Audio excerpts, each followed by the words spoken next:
Welcome to story with प्रिया। अनकही आवाज़ें। China के एक राजा को जब अपने पुत्र को राज सिंहासन पर बिठाने की सूझी, तब उसने राजकुमार को उसके लायक बनाने के लिए एक जैन मास्टर के पास भेज दिया। मास्टर ने राजकुमार को कुछ दिनों तक तो अपने पास रखा और बाद में 1 साल के लिए राजकुमार को जंगल में जाकर रहने का आदेश दिया। राजकुमार मास्टर के आदेश अनुसार जंगल में रहने के लिए चला गया।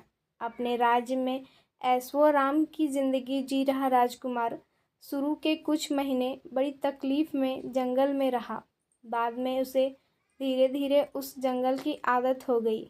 वो सहजता से उस जंगल में रहने लगा और जंगल में होने वाली छोटी मोटी घटनाओं का अवलोकन करने लगा।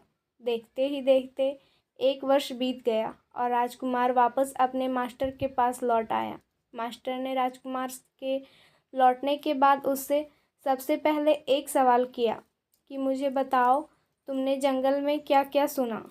राजकुमार बोला, मैंने वहाँ झरने की कलकल, भंवरों का गुंजन, पत्तों की सरसराहट, बादलों की गड़गड़ाहट, झिंगूर का शोर सुना।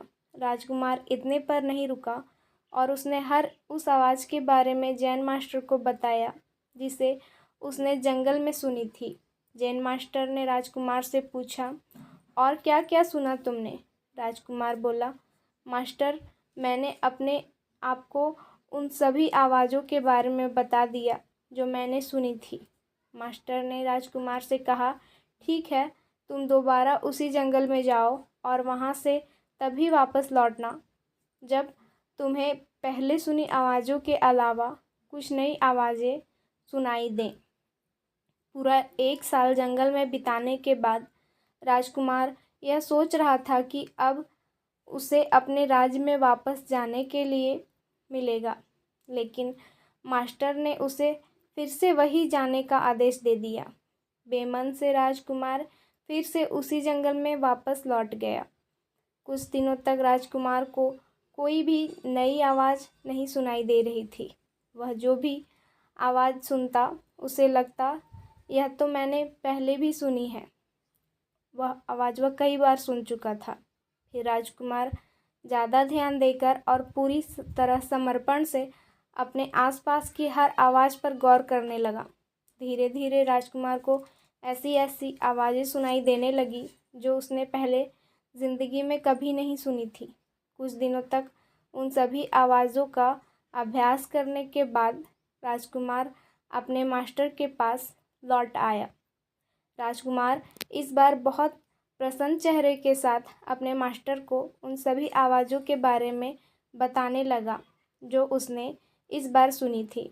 राजकुमार ने कहा, मास्टर जी, शुरू में मुझे सारी वही आवाज़ें सुनाई दे रही थी जिन्हें मैं बरसों से सुनता आ रहा था।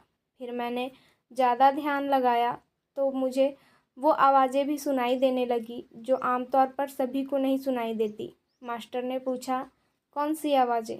राजकुमार बोला, मैंने इस बार कलियों की खिलने की आवाज़ सुनी, बारिश की बूंदों की रमझट सुनी, मैंने किरणों को ज़मीन पर टकराने का स्वर और बहती हवाओं की धुन भी सुनी। राजकुमार की बातें सुनकर जैन मास्टर बहुत खुश हो गए। मास्टर ने कहा, अब तुम राजा बनने के लिए बिल्कुल तैयार हो, क्योंकि अब तुम उन आवाज़ों को भी सुन सकते हो जो अनसुनी हैं। हर राजा में यह गुण होना चाहिए कि प्रजा की वह हर अनकही बातें और भावनाएं समझ ले, तभी तो वह सही फैसले ले सकता है, उनका विश्वास जीत सकता है और उन्हें सुखी रख सकता है। तो फ्रेंड्स, कैसी लगी आपको यह स्टोरी? अगर आपको स्टोरी पसंद आई हो तो प्लीज़ वीडियो को लाइक करें और चैनल को सब्सक्राइब करें। वीडियो को एंड तक देखने के लिए आपका बहुत बहुत थैंक यू।